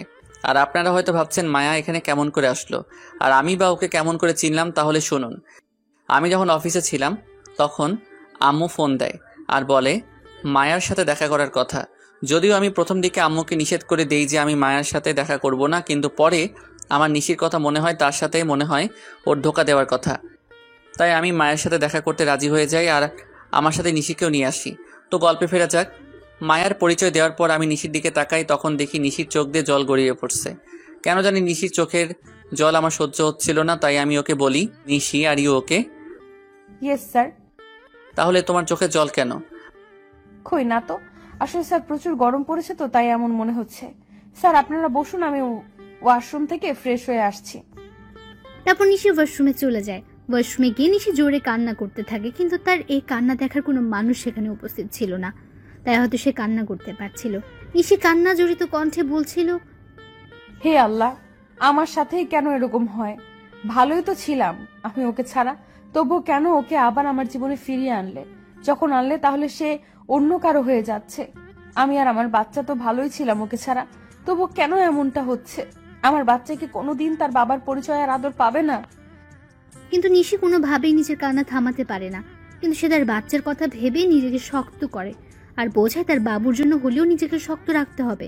প্রায় আধা ঘন্টা পরে নিশি ওয়াশরুম থেকে বের হলো আর রাজ তার চেহারা দেখে রীতিমতো ভয় পেয়ে গেল, কারণ তার চোখগুলো লাল হয়ে আছে, তার সাথে ফুলেও গেছে। আর মানে নিশি এতক্ষণ কান্না করছিল, কিন্তু নিশির কান্না করার তো কোনো কারণ এখানে নেই। তবুও সে কেন কান্না করছিল আমি কিছুই বুঝতে পারছিলাম না। তখন নিশি আমাদের কাছে আসলো আর চেয়ারে বসে পড়লো, আর আমি রেস্টুরেন্টের একজন স্টাফকে ডেকে খাবার অর্ডার করলাম। কিছুক্ষণ পর খাবার আসলো। আমি নিশিকে দেখানোর জন্য মায়াকে নিজের সাথে খাইয়ে দিচ্ছিলাম, আর এটা দেখে নিশি আর ঠিক থাকতে পারলো না, তার চোখগুলো আবার জলে ভরে গিয়েছিল। তাই সে এগুলো আড়াল করার জন্য বলল, স্যার আমার এখন যেতে হবে, এমনিতেও আমার অফিস টাইম শেষ হয়ে গেছে। তুমি তো কিছুই খেলে না, খাওয়া শেষ করে তারপর যাও। না স্যার, এখন আর খাইতে মন চাইছে না। ওকে তাহলে যাও, আর কাল থেকে আমার বিয়ের এঙ্গেজমেন্টের সকল কাজ শুরু করে দিও। যদি কারো সাহায্য প্রয়োজন হয় তাহলে আমাকে বইলো। ঠিক আছে স্যার, আমি এখন আসি। তারপর নিশি চলে যায় আর আমিও মায়া কিছু গল্প করতে থাকি। যদিও মায়ের সাথে কথা বলার কোনো ইচ্ছা আমার নেই, তাও আম্মুর কথা ভেবে বলছিলাম।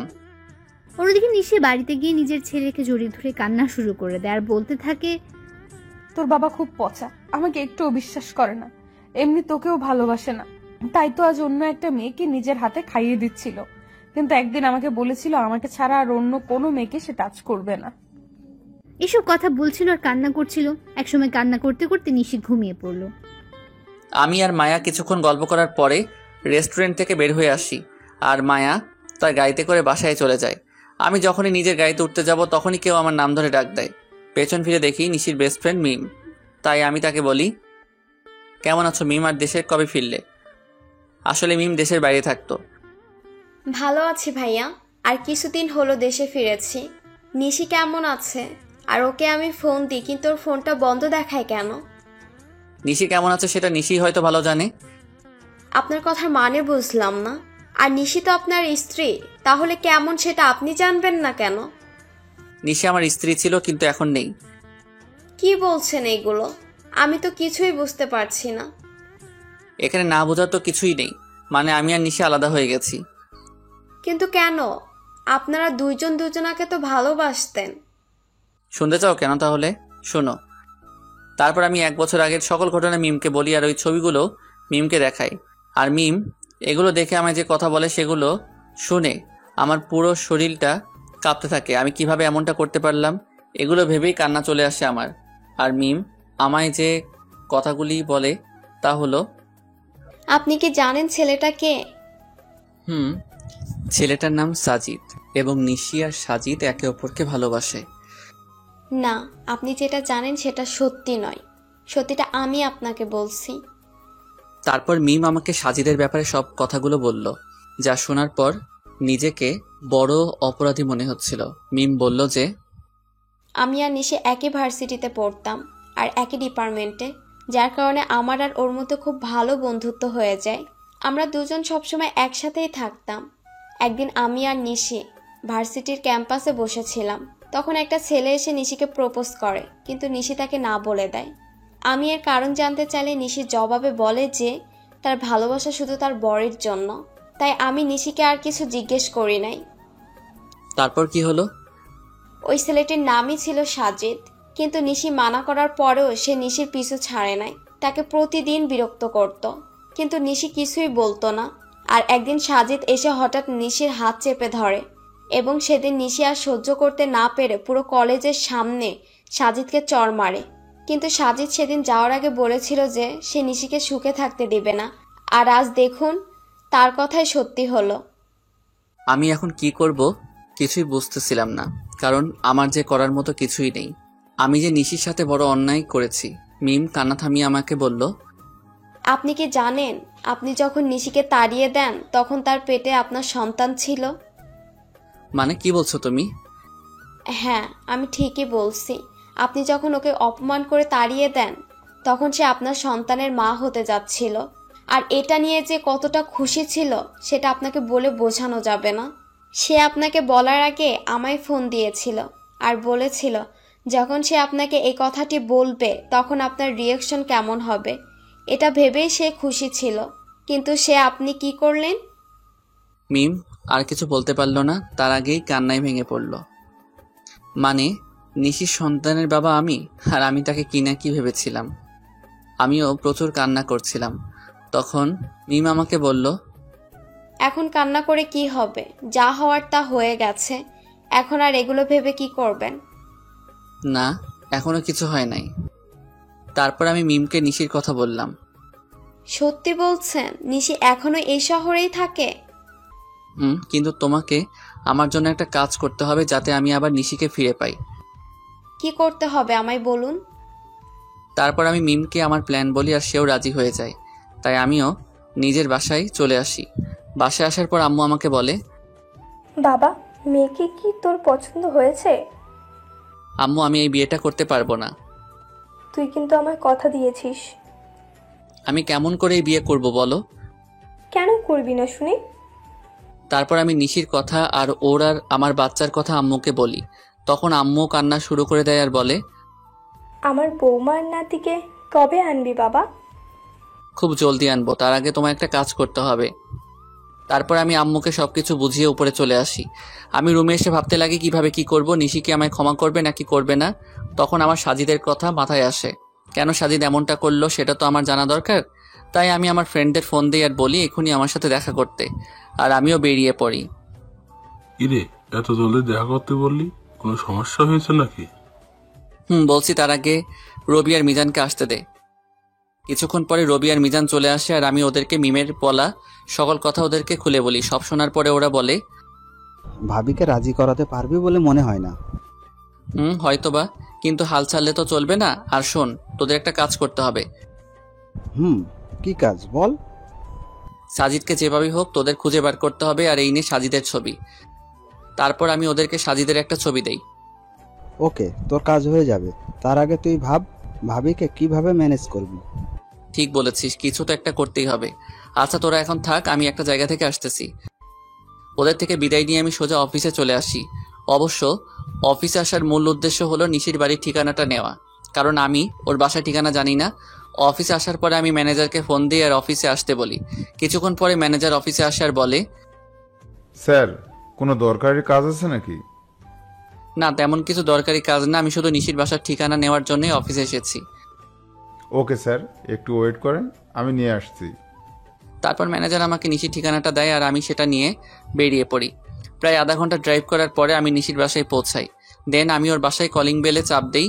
কিছুক্ষণ পরে নিশি এসে দরজা খুলে দেয় আর আমি নিশিকে দেখেই হেসে ফেলি, কারণ সে সারা গায়ে ময়দা মেখে আছে। তখন নিশি বলে, এই আপনি পাগলের মতো হাসছেন কেন? আর এইখানেই বা কি করছেন? বারে, নিজের বউয়ের বাসায় আসতে আবার কারো পারমিশন লাগে নাকি? মানে কে আপনার বউ? আর এসব কি বলছেন? আমার সামনে যে দাঁড়িয়ে আছে সে আমার বউ, বুঝেছেন? আর দেখি সাইড দেন, আমি ভেতরে ঢুকবো। আইসে আমি কারো বউ? আর 1 বছর আগে আমার ডিভোর্স হয়ে গেছে। তো কি হয়েছে, আমি আবার বিয়ে করব? কথা বলতে বলতে বাড়ির ভিতরে ঢুকে যায়, তখনই দেখি একটা ফুটফুটে বাবু শুয়ে আছে। হয়তো এটাই আমার বাবু হবে। ওকে দেখার সাথে সাথে আমার চোখ দিয়ে পানি বেরিয়ে আসে। কি করছেন কি আপনি? আমি এর কথার জবাব না দিয়ে বাচ্চার দিকে এগোতে থাকি, আর যখনই আমি বাচ্চাটিকে স্পর্শ করতে যাব তখনই নিশি আমাকে ধাক্কা দেয় আর বলে ওঠে, একদম আমার বাচ্চা ধরার চেষ্টা করবেন না। তাহলে কিন্তু আমার চেয়ে খারাপ আর কেউ হবে না। ও কি শুধুই তোমার বাচ্চা? ও শুধু আমার আর কারো না, তাই আপনি ওকে ছোঁয়ার চেষ্টাও করবেন না। প্লিজ নিশি, আমার বাচ্চাকে একটু কোলে নিতে দাও। আপনার বাচ্চা? হাসালেন মিস্টার রাজ। ও শুধু আমার বাবু, আর আমি ওর মা, আর আমি ওর বাবা। নিশি প্লিজ। না, আমি ওকে কোনো অপরিচিত লোকের কাছে দিব না। তুমি কাকে অপরিচিত বলছো নিশি? তুমি জানো না আমি ওর কে হই? না, জানি না, আর জানতেও চাই না। তাই ভালোই ভালোই বলছি, এখান থেকে চলে যান, নয়তো আমার থেকে খারাপ আর কেউ হবে না। তুমি মানো নাকি না মানো, আমি ওর বাবাই, আর এটাই সত্যি। বাবা, তাই না? এই বাবার অর্থটার মানে আপনি জানেন? যে নিজের স্ত্রীকে বিলিভ না করে অন্য লোকের কথা শুনে নিজের অন্তঃসত্ত্বা স্ত্রীকে বাড়ি থেকে বাইর করে দেয়, তার কোনো বাবা হওয়ার যোগ্যতা নেই। বুঝেছেন আপনি? নিশ্চয় আমি মানছি আমি ভুল করেছি, তাই বলে কি তুমি আমাকে আমার বাচ্চা থেকে আলাদা করে দেবে? আপনি আর একবারও ওকে নিজের বাচ্চা বলবেন না। এই 1 বছর আমি ওর বাবা মা দুটোই ছিলাম, আর ভবিষ্যতেও থাকতে পারবো। প্লিজ নিশি, আমাকে ক্ষমা করে দাও, এরকম ভুল আমি আর কোনোদিন করব না। এই বলে আমি ওকে নিজের বুকের মাঝে টেনে নেই। নিশি কিছুক্ষণ আমার বুকের মাঝে থেকে পরক্ষণে নিজেকে ছাড়িয়ে নেয় আর বলে, হো, বুঝেছি আপনি কেন এখানে এসেছেন। আপনি আমার শরীরটা ভোগ করতে চান, এই তো? এর আগেও একবার করেছিলেন, তাই না? ওকে, আমি নিজেই আমার সব বিলিয়ে দিচ্ছি, তবুও আপনি আমার আর আমার সন্তানের মাঝে আসবেন না। বলেই নিজের শাড়ির আঁচল নিচে ফেলে দিল আর বলল, নিন, শুরু করুন। আমি এবার নিজের রাগকে কন্ট্রোল করতে না পেরে নিশির গালে জোরে একটা চড় মারি আর বলি, তুমি এমনটা ভাবলে কি করে নিশি? তুমি আজ পর্যন্ত এই চিনলে? ঠিক আছে, তুমি যখন বলছো তবে আমি তোমাদের জীবন থেকে অনেক দূরে চলে যাব। তার আগে প্লিজ একবার আমার ছেলেকে আমার কোলে দাও। নিশি কিছুক্ষণ কি যেন একটা ভাবলো, তারপর বলল, শুধু একবার, তার বেশি নয়। তারপর আমি আমার ছেলেকে কোলে তুলে নিলাম, আর ওকে কোলে নেওয়ার পর যেন মনে হলো পুরো পৃথিবীর সুখ আমার কোলের মাঝে আবদ্ধ হয়েছে।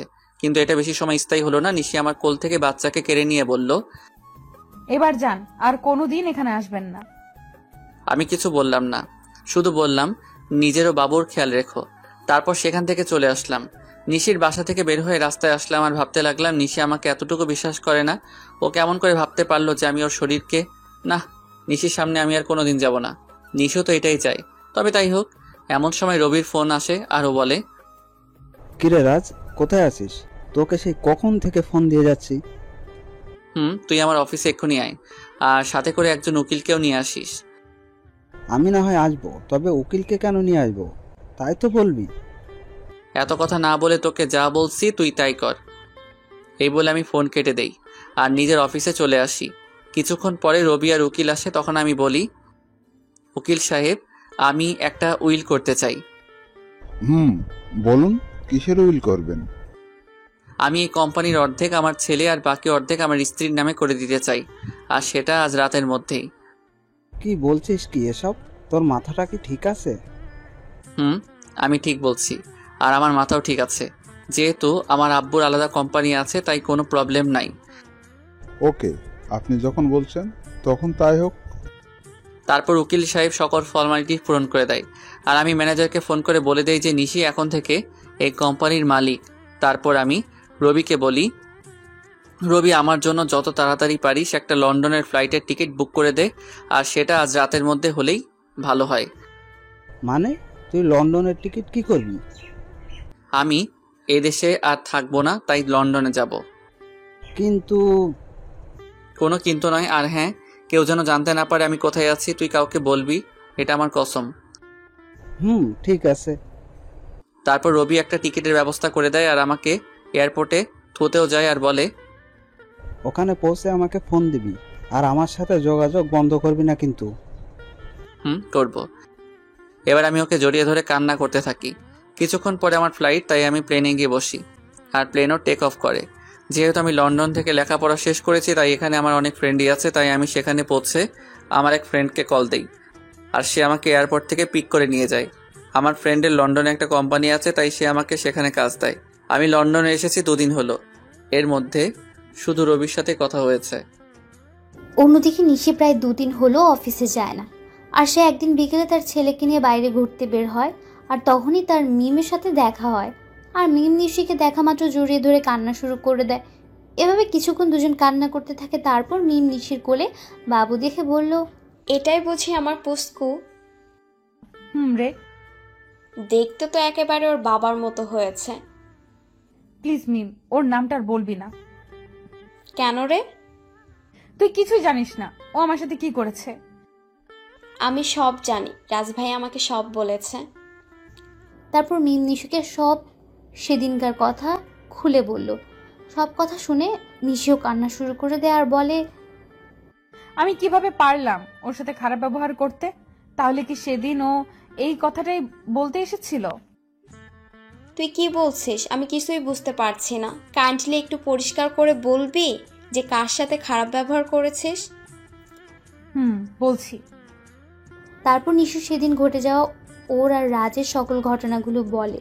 সব কথা শোনার পরে মিম বলে, যা হওয়ার হয়ে গেছে, তুই কালকে গিয়ে রাজভাইয়ের কাছে মাপ চাইবি। ওকে আমায় মাফ করবে? অবশ্যই করবে। আর এখন বাড়িতে যা, কাল দেখা হচ্ছে। তারপর নিশি ও তার ছেলে বাড়িতে চলে আসে। বাড়িতে আসার পর থেকে নিশি অনেকটা খুশি, কারণ ভালোবাসার মানুষকে ফিরে পাওয়া।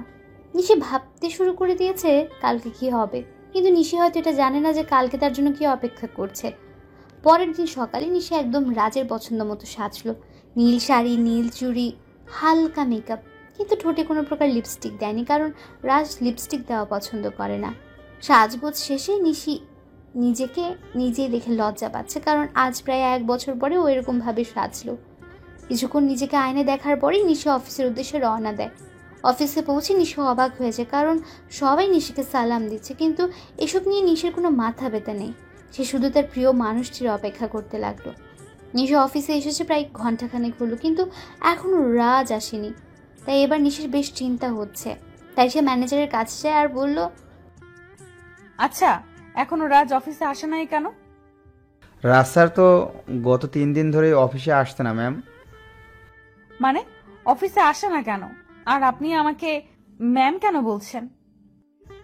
অফিসের বসকে ম্যাম বলবো না তো আর কি বলবো? কি বলছেন এসব? আর কে অফিসের বস? আপনি আমাদের অফিসের নতুন বস, আর এই অফিসটা আপনার ও আপনার ছেলের নামে রাজ স্যার লিখে দিয়ে গেছেন। মানে লিখে দিয়ে গেছে? কোথায় গেছে উনি? সেটা তো আমি জানি না, আর গত 3 দিন ধরে ওনার ফোনটাও বন্ধ দেখাচ্ছে। কি বলছেন এগুলো? ওনার ফোন বন্ধ দেখাচ্ছে মানে? আমি ঠিক বলছি। তারপর ম্যানেজার চলে গেল। ম্যানেজারের কথা শুনে নিশি ধপাস করে চেয়ারে বসে পড়লো আর ভাবতে লাগলো, তাহলে কে আবার রাজকে হারিয়ে ফেললো? না, এ হতে পারে না, রাজকে কিছুতেই হারাতে দেবে না সে। তারপর নিশি অফিস থেকে বের হয়ে গেল আর ওর বাসায় চলে গেল। বাসায় গিয়ে নিজের ছেলেকে নিয়ে রাজের বাসায় চলে আসলো। আর যেহেতু রাজের মা জানে যে নিশি আর রাজ একটা ছেলে আছে তাদের, তাই তিনি নিশিকে দেখা মাত্র কাছে টেনে নেন আর বললেন, কোথায় ছিলি মা এতদিন? আমাদের কথা কি একবারও মনে পড়েনি? মা, মনে তো অনেক পড়েছে, কিন্তু আসার অধিকারটা ছিল না। হয়েছে, আর বলতে হবে না। আর এটাই কি আমার দাদু ভাই? আম্মু। তারপর সবাই মেহমতকে নিয়ে ব্যস্ত হয়ে পড়লো। কিছুক্ষণ পর নিশি বলে, আম্মু, তোমার ছেলে কই গো? ও আমাকে অনেক জ্বালিয়েছে, আজ তার বদলা নেব। মানে রাজ তোর সাথে আসেনি? সে তো বলেছিল তোকে নিয়ে বাসায় আসবে, তাই আমি ওকে কোনো ফোন দিইনি। ও 3 দিন ধরে আমার সাথে দেখাই করে নাই, আর অফিসেও যায় নাই, তাই আমি মনে করলাম যে ও বাসায় আছে। এখন রাজের আম্মু কান্না করছে। তারা সবাই ভাবছে যে রাজ কোথায় গেল। অন্যদিকে রাজ লন্ডনে গিয়ে তার বন্ধুর বাসায় উঠেছে, আর আজ তার অফিসের প্রথম দিন, তাই সে অফিসের জন্য তৈরি হয়ে বের হবে। তারপর রাজ আর ইব্রাহিম, রাজের বন্ধু, অফিসের উদ্দেশ্যে রওনা দেয়। অফিসে পৌঁছে রাজ অবাক না হয়ে পারল না, কারণ আমাদের অফিসের বস হলো নীলা। সে আমাকে দেখা মাত্র আমায় এসে জড়িয়ে ধরে আর বলে, আরে রাজ, কেমন আছো তুমি? আলহামদুলিল্লাহ, ভালোই আছি। তুমি কেমন আছো? ভালো ছিলাম না, কিন্তু এখন থাকবো। মানে তুমি কি বললে বুঝতে পারলাম না। আমি বললাম যে আমিও ভালো আছি। তা আঙ্কেল আন্টি কেমন আছে? তারাও ভালোই আছে, যদিও আমি জানি না যে তারা কেমন আছে। তা কি মনে করে তোমাদের কোম্পানি ছেড়ে এখানে জয়েন করলে? এমনি গো, তেমন কিছু না।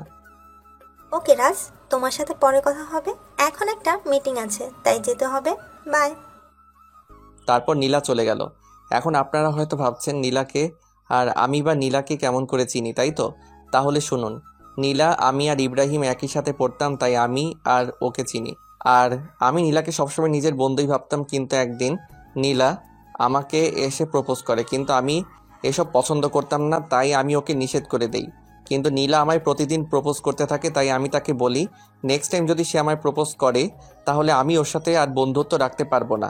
তাই সেদিনের পর থেকে নীলা আমায় আর প্রপোজ করে নাই। এর মধ্যে আমার লেখাপড়া শেষ হয়ে যায়। তারপর আমি দেশে ফিরে আসি, আর বাকিটুকু তো আপনারা জানেন। নীলা যাওয়ার পরে আমি ইব্রাহিমকে বলি, কিরে, এটা তো তোর কোম্পানি, তাহলে নীলা এখানকার বস কিভাবে?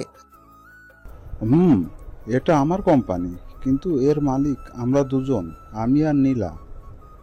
তো তুই আমাকে আগে বলতে পারলি না যে এখানে নীলাও আছে? তাহলে আসছি না, তাই তো? এর জন্যই তো নীলার কথা আমি তোকে আগে বলি নাই। বেশ করেছিস। এখন এখান থেকে দূর হ, আমার কাজ আছে। তারপর আমি কাজ করতে শুরু করলাম। বিকালের আগে আমার সব কাজ শেষ হয়ে যায়, তাই আমি একটু অফিসের চারপাশটা ভালো করে ঘুরে দেখছিলাম। তখন পেছন থেকে কেউ আমার কাঁধে হাত রাখে। আমি তখন পেছনে ফিরে দেখি নীলা দাঁড়িয়ে আছে। এখানে দাঁড়িয়ে কি করছো রাজ?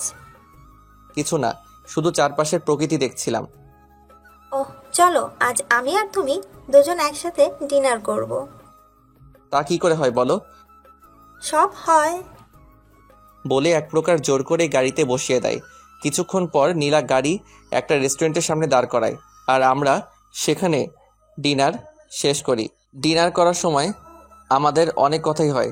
তারপর নীলাই আমাকে বাড়িতে পৌঁছে দেয়। বাড়িতে আসার পরে আমি সোজা ওয়াশরুমে চলে যাই, আর কিছুক্ষণ পরে ফ্রেশ হয়ে বেরিয়ে আসি। আর তখনই আমার রবির কথা মনে হয়। আজ সারাদিন ওকে একবারও ফোন দেওয়া হয়নি, তাই আমি দেরি না করে ওকে ফোন দেই। কিন্তু ফোন দেওয়ার পর রবি যা বলে তা শোনার জন্য আমি মোটেও প্রস্তুত ছিলাম না। কেমন আছিস ভাই? এই তো ভালোই আছি, তুই কেমন আছিস? আমিও ভালো আছি। আমার বাড়ির সবাই কেমন আছে? কেউ ভালো নেই। তুই যাওয়ার পরে সবাই কেমন যেন হয়ে গেছে, আর আন্টি তোর জন্য প্রায় পাগল হয়ে গেছে। তুই ফিরে আয় ভাই। সময় হলে আমি ফিরে আসবো। আর নিশি আর আমার বাবু কেমন আছে রে? নিশি তো... রবি নিশির ব্যাপারে কিছু বলতে যাবে, তার আগে আমি বলি, বাদ দে নিশির কথা, তুই ভালো থাকিস আর আমার পরিবারকেও দেখে রাখিস। এই কথাগুলো বলেই আমি ফোন কেটে দেই। সে রাতে আমার আর ঘুম আসলো না। পরের দিন থেকে আমি আবার নতুন জীবন শুরু করার ব্যর্থ চেষ্টা করি। সকালে ফ্রেশ হয়ে ইব্রাহিমের সাথে অফিসে চলে যাই। আর অফিসে পৌঁছে নীলা বলে, রাজ কেমন আছো? এই তো ভালো, তুমি কেমন আছো নীলা? আমিও ভালো আছি। কাজের চাপ বেশি দেয়নি তো তোমায়? আরে না, এতটুকু কাজ করার অভ্যাস আমার আছে। ও আচ্ছা, তোমার কাজ শেষ হলে আমি আর তুমি এক জায়গায় যাব, কেমন? সেটা না হয় যাবো, কিন্তু যাবেটা কোথায়? সেটা গেলেই দেখতে পারবে। আমিও আর বেশি না ভেবে কাজে মন দিলাম। আর কাজ করতে করতে কখন বিকেল হয়ে গেছে জানতেই পারি নাই। তখন হঠাৎ নীলা এসে বলল, কি গো, তোমার হলো? আর একটু আছে, তুমি দাঁড়াও। আমি আর দাঁড়াতে পারছি না, তুমি আমার সাথে চলো, আমি এই কাজটা অন্য কাউকে দিয়ে করাচ্ছি। বলে নীলা আমার কাজটা একজনকে দিয়ে আমাকে জোর করে বাইরে নিয়ে আসে। আমাকে বাইরে নিয়ে আসার পর নীলা বলে, তুমি গাড়িতে বসো, আমি আসছি। তারপর নীলা আবার অফিসের মধ্যে চলে যায়, আর আমি গাড়িতে উঠে বসি। কিছুক্ষণ পরে নীলা বের হয়ে আসে আর গাড়িতে উঠে গাড়ি ড্রাইভ করে। কিছুক্ষণ ড্রাইভ করার পরে আমরা একটা বড় বাড়ির সামনে এসে দাঁড়াই, আর নীলা বলে, রাত চলো। এটা আমায় কোথায় নিয়ে এলে? ভেতরে গেলেই দেখতে পারবে।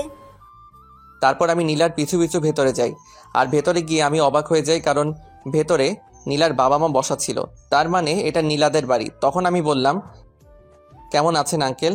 কেমন আছেন আন্টি? ভালো বাবা, তুমি কেমন আছো? জি আন্টি, আমিও ভালো আছি। তারপর আরও অনেক কথা বললাম, আর খাওয়া দাওয়াও এখানেই করলাম। নীলা রাতে আমাকে ইব্রাহিমের বাসায় ধুয়ে যায়, তাই আমিও ফ্রেশ হয়ে ঘুমিয়ে পড়ি। এভাবেই 5টা বছর পার হয়ে যায়। আর এই 5 বছরে নিশির জন্য আমার ভালোবাসায় এতটুকু কমে নাই, বরং বেড়েছে। তো প্রতিদিনের মতো আজও অফিসে গেলাম। আর অফিসে পৌঁছানোর পর নীলা আমার কাছে এসে বলল, শোনো রাজ, আমরা আগামীকাল বাংলাদেশে যাব, সেখানে একটা মিটিং আছে, আর আমার সাথে তুমিও যাবে। তাই তোমার যা যা প্রয়োজন তুমি আজ বাসায় গিয়ে প্যাকিং করে নাও, আর কাল সকালে আমাদের ফ্লাইট। ওকে ঠিক আছে, কেন জানি আমি ওকে মানা করতে পারলাম না। হয়তো অনেকদিন পর দেশে ফিরবো, এর জন্যই সেদিনকার মতো অফিস করে বাসায় চলে আসলাম। তারপর আমি আমার কিছু জিনিস প্যাকিং করে রাখলাম। পরের দিন সকালেই আমি আর নীলা বাংলাদেশে চলে আসলাম। আর আমি ওখানকার যে কোম্পানির সাথে মিটিং হবে সেখানে গেলাম। আমি সেখানে গিয়ে আরও বেশি অবাক হয়ে যাই, কারণ এটা আর কারো না, আমার বাবার কোম্পানি, যার সাথে আমাদের মিটিং হবে। আমি কি করব তাই ভেবে পাচ্ছিলাম না। একবার মনে করলাম যে মিটিংটা অ্যাটেন্ড করব না, কিন্তু পরক্ষণে কি যেন হলো, আমি মিটিং প্লেসে চলে গেলাম। সেখানে গিয়ে আমি দেখি আমার বাবা একটা চেয়ারে বসা আছে, আর তার চেহারাটা কেমন যেন শুকিয়ে গেছে। তো আমি সেখানে গিয়ে সবার সাথে মত বিনিময় করলাম। আর আমি যখনই বাবার কাছে গেলাম, তখন বাবা আমাকে দেখা মাত্র জড়িয়ে ধরল আর বলল, কোথায় ছিলি বাবা এতদিন? আমাদের কথা কি তোর একটুও মনে পড়ে নাই? বাবা, অনেক মনে পড়েছে, কিন্তু আমি যে অপারগ ছিলাম। এখন আমার সাথে তুই বাসায় যাবি। তোকে দেখলে তোর আম্মু অনেক খুশি হবে। আব্বু, আমি যাব, তার আগে মিটিংটা শেষ করে নেই। সত্যি বলছিস তো? সত্যি। এতক্ষণ সবাই আমাদের দিকে তাকিয়েছিল আর বোঝার চেষ্টা করছিল যে কি হচ্ছে এগুলো। এমনি নীলাও অবাক হয়ে গিয়েছে, কারণ সেও আমার বাবাকে চিনে না। তাই সে আমার কাছে এসে বলল, তুমি বিজনেসম্যান নাজমুল সাহেবের ছেলে? তুমি এত বড় বিজনেসম্যানের ছেলে হয়ে আমাদের কোম্পানিতে একজন সাধারণ স্টাফ হয়ে কাজ কেন করছিলে? এর একটা কারণ আছে যেটা তুমি জানো না। কি কারণ আছে রাজ? মিটিং শেষ হোক, তারপর না হয় বলি। ওকে, ঠিক আছে। নীলার অবাক হওয়ায় স্বাভাবিক, কারণ এই 5 বছরে আমি নীলাকে একবারের জন্য আমার আসল পরিচয়টা বলি নাই, যদিও সে জানতো আমাদের একটা কোম্পানি আছে। তারপর আমরা মিটিং শেষ করে বাহির হলাম, আর তখনই আমার চোখ গেল একটা বাচ্চার উপর। বয়স আর কত হবে, 5-6 বছর হয়তো, কিন্তু ওকে দেখে মনে হচ্ছে কতদিনের না চেনা। তাই আমি ওর কাছে যাই আর বলি, বাবা, তোমার নাম কি? কিন্তু ছেলেটা আমাকে অবাক করে দিয়ে পাপা বলে আমায় জড়ায় ধরে। কে তোমার পাপা? তুমি তো আমার পাপা, আমার মামুনি বলছে। আর জানো পাপা, তোমার জন্য আমার মামুনি প্রতিদিন কান্না করে। কে তোমার মামুনি বাবা? তখন ছেলেটি হাত দিয়ে একজনকে দেখিয়ে দেয়, আর সেটা আর কেউ না, সেটা হলো নিশি। মানে ছেলেটি আমার আর নিশি সন্তান। তার জন্য কি ওর জন্য এত টান অনুভব হইতেছিল? তখনই নিশি আমাদের সামনে চলে আসে, আর আমাকে দেখে সে খানিকটা স্তব্ধ হয়ে যায়, কিন্তু পরক্ষণে আমায় জড়িয়ে ধরে কান্না করে দেয়। কিন্তু তখন হঠাৎ নীলা কোথায় থেকে যেন চলে আসে, আর নিশিকে আমার বুকে দেখে ও নিশিকে তুলে ওর গালে 2টো চড় বসায় দেয় আর বলে, এই মেয়ে, তোমার লজ্জা করে না অন্যের স্বামীকে জড়াই ধরতে? অন্যের স্বামী মানে? হ্যাঁ, তুমি যাকে জড়াই ধরছো সে আমার হাজবেন্ড হয়। ও সরি, আমায় ক্ষমা করে দিয়েন। আর মিস্টার রাজ, আপনার ছেলেকে দেখে রাখবেন। এই কথা বলে নিশি বাইরে দৌড় দিল। আমিও নিশির পিছু পিছু গেলাম, কিন্তু আমি যেতে একটু দেরি করে ফেলেছিলাম, কারণ নিশি একটা কারের হাতে ধাক্কা খেয়েছে আর ওর মাথা থেকে প্রচুর ব্লিডিং হচ্ছে। আমি কি করব কিছুই বুঝতে পারছিলাম না। আর বাইরে এসে দেখি নিশির মাথা থেকে প্রচুর ব্লিডিং হচ্ছে। আমি কি করব না করব কিছুই বুঝতে পারছিলাম না। আমার মনে হচ্ছিল যেন আমি আমার জীবনের সবচেয়ে মূল্যবান কিছু হারাতে যাচ্ছি। তাই আমি গিয়ে নিশিকে আমার কোলে তুলে নেই আর হসপিটালের দিকে দৌড়াতে শুরু করলাম। আর তখন কে যেন একটা কার নিয়ে এসে বলল উঠতে। তাই আমি দেরি না করে কারে উঠে বসি, আর কিছুক্ষণের মধ্যেই হসপিটালে পৌঁছে যাই। আর ডক্টররা নিশিকে নিয়ে ওটিতে চলে যায়। তাই আমি কারওয়ালাকে ধন্যবাদ দিতে যাই, আর গিয়ে দেখি সেটা আর অন্য কেউ না, আমার বন্ধু মামুন। আর মামুনকে দেখা মাত্র আমি কান্নায় ভেঙে পড়ি আর বলি, আমার নিশির কিছু হবে না তো? ওর যে কিছু হলে আমি বাঁচবো না রে। নিশির কিছু হবে না, আর তুই এভাবে ভেঙে পড়ছিস কেন? আজ আমার জন্য নিশির এই অবস্থা কেন যে আমি আবার দেশে ফিরে আসলাম? এক থাপ্পড় দিব যদি আর একটিও বাজে কথা বলিস। আর নিশির কিচ্ছু হবে না, আর তুই এখানে শান্ত হয়ে বস। তারপর মামুন আমাকে এক জায়গায় বসিয়ে দেয় আর কোথায় যেন চলে যায়। কিছুক্ষণ পরে দেখি মামুন আমার ছেলেকে নিয়ে আসছে, আর ও আমাকে দেখে বলে, বাবা, মাম্মাম, ও মাম্মামি কি হয়েছে? তোমার মাম্মামের কিছু হয়নি বাবা, তুমি আমার কাছে এসো তো। তারপর আমি আমার ছেলেকে বুকের মাঝে জড়াই ধরি। কিছুক্ষণ পরে ডক্টর ওটি থেকে বাহির হয় আর বলে, আপনাদের ভাগ্য অনেক ভালো বলতে হবে, নয়তো রোগীকে যে অবস্থায় এখানে আনা হয়েছে, আমরা তো মনে করেছিলাম ওনাকে বাঁচানো সম্ভব হবে না, কিন্তু আল্লাহর অশেষ রহমতে উনি এখন সুস্থ আছে। আপনাকে অনেক ধন্যবাদ ডক্টর সাহেব, আমার নিশিকে ফিরিয়ে দেওয়ার জন্য। আরে এটা তো আমাদের কর্তব্য। আমি কি ওর সাথে দেখা করতে পারি? না, আপনি 6 ঘন্টা পরে ওনার সঙ্গে দেখা করতে পারবেন, আর তাছাড়া ওনার এখন সেন্স নেই। ওকে ডক্টর। ডক্টরের সাথে কথা শেষ করে এসে আমি আমার ছেলের কাছে বসি। আমি আর আমার ছেলে বসে আছি, তখন কেউ পেছন থেকে আমার নাম ধরে ডাক দেয়। তাই আমি পেছনে তাকাই কে ডাকছে দেখার জন্য। তখন দেখতে পাই আব্বু আর আম্মু দাঁড়ায় আছে। আর আম্মু আমাকে দেখে আর স্থির থাকতে পারলো না, আমার কাছে এসে কান্না শুরু করে দিল আর বলল, কোথায় ছিলি বাবা এতদিন? আমাদের কথা কি তোর একটুও মনে পড়ে না? আম্মু, মনে তো সবসময় পড়তো, কিন্তু আসার উপায় ছিল না। আর এই যে দেখো আমি এসে গেছি, আর কোথাও যাব না। সত্যি তো? সত্যি। তখন একজন নার্স এসে খবর দিল যে নিশির সেন্স পেয়েছে। তাই আমি আর দেরি না করে নিশির কেবিনে ঢুকে গেলাম। আমার পিছু পিছু বাকি সবাইও চলে এসেছে, কিন্তু নিশি আমাকে দেখে তার মুখটা অন্যদিকে ঘুরিয়ে নিল। সবাই নিশির সাথে কথা বলছে আর নিশি সেগুলোর উত্তর শুধু হ্যাঁ অথবা নাতে দিচ্ছে, কিন্তু সে আমার দিকে একবারও তাকাচ্ছে না। এতে আমার অনেকটাই খারাপ লাগে। তাই আমি সবাইকে বলি, আমি আর নিশিকে একা কথা বলতে চাই, তাই প্লিজ সবাই যদি একটু বাইরে যেতে। অবশ্যই।